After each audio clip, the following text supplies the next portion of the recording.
sak mel mai chan na katon ha ka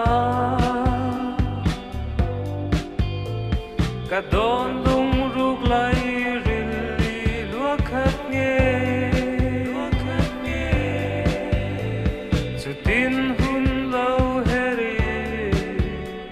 sak mel da rang in tongi ka don lung ruk ki lua khat to lo idi pi ang ro idi pi ang ro idi pi ang ro lung run pui ipi pi ang ro ipi pi ang ro ipi pi ang ro lung run pui sak mel tra izu na ka wai lai kha itan liao liao ti in internet pe ni tin tu ji pilu ji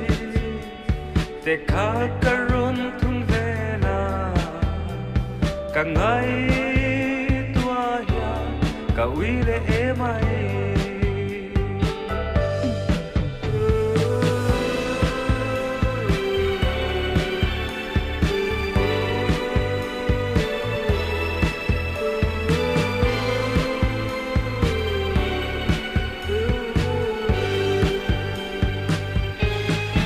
Manaka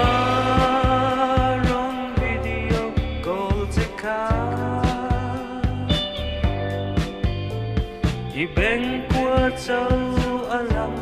katirena sak mele mang der tia efek vang mai mai mo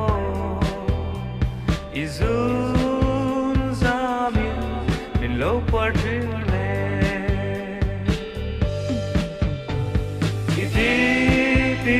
ang ro idi pi ang ro idi pi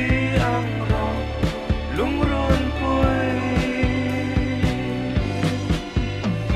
ipi pi ang ro ipi